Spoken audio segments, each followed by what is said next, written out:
pag tiningnan niyo po itong naging resulta ng ating election, in particular senator election, marami kayong makikitang mga interesting points, big winners and big losers. And one of the interesting stories there, of course, ay yung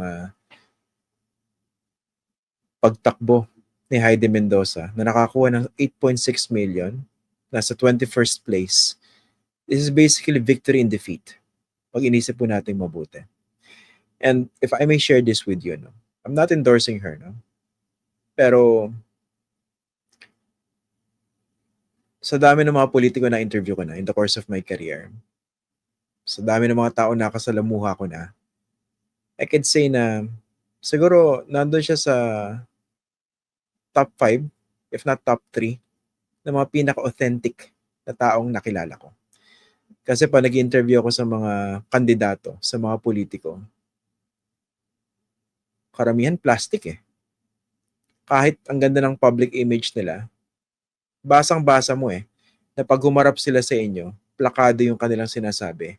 Meron silang talking points, maganda lang yung pagkakakamada nila, kaya nagmumukha silang sincere. But there's always this barrier between you and that person, and it's very difficult to penetrate that person.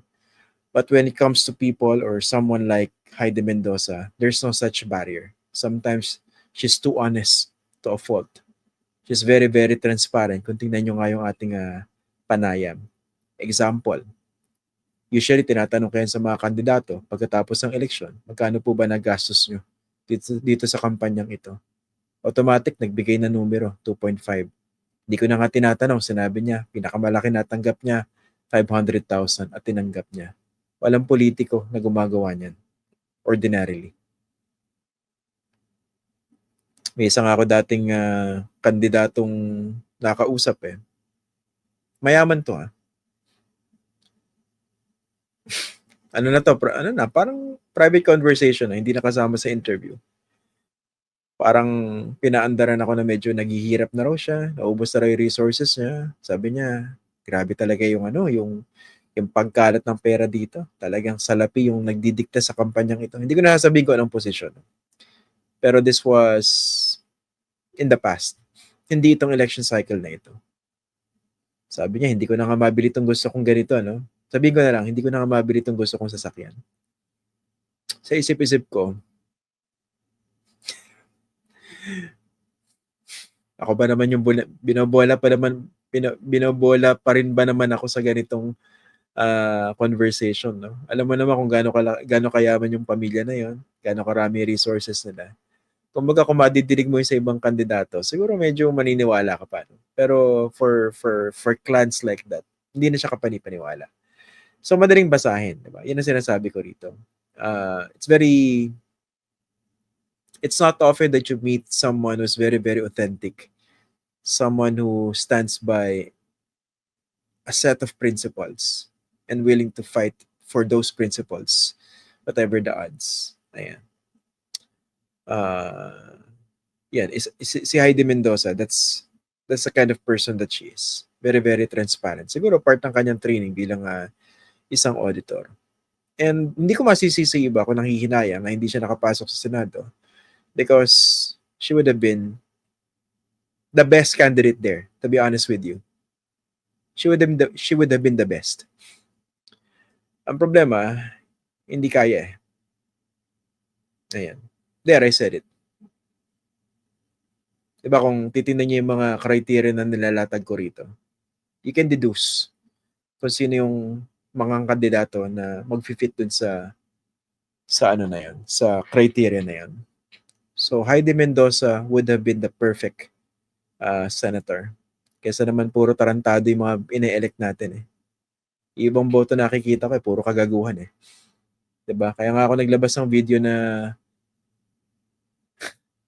ginamit ko na nga yung salitang kalye para siguro mas maintindihan eh. 'Di ba? Honestly, pag tinitingnan ko yung resulta, sabi ko, huwag na tayo maggagawan. Maraming tarantado nakapasok dyan.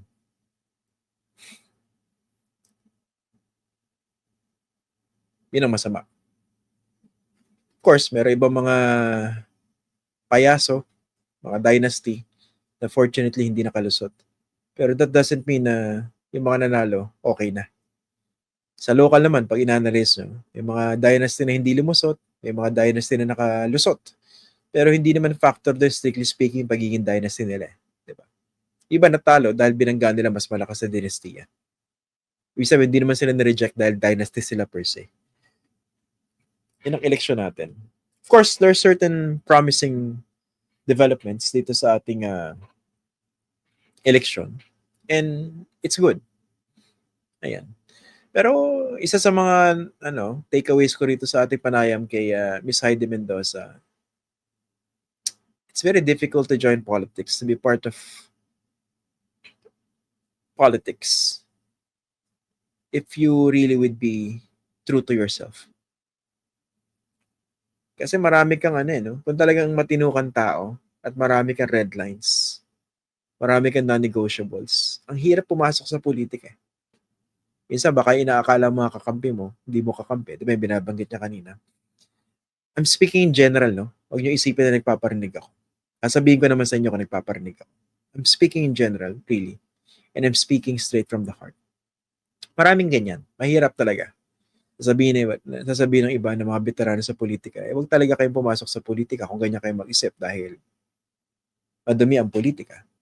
Pero if there's one thing that this ang ginawa kong title, Amazing Run of Heidi Mendoza. If there's one thing that this amazing run of Heidi Mendoza showed us, there's a space for that kind of politics to thrive even on the national stage. Yes, she fell short, understandably, but who would have thought that she would go that far? She would get that far. Absolutely, practically with nothing. Diba?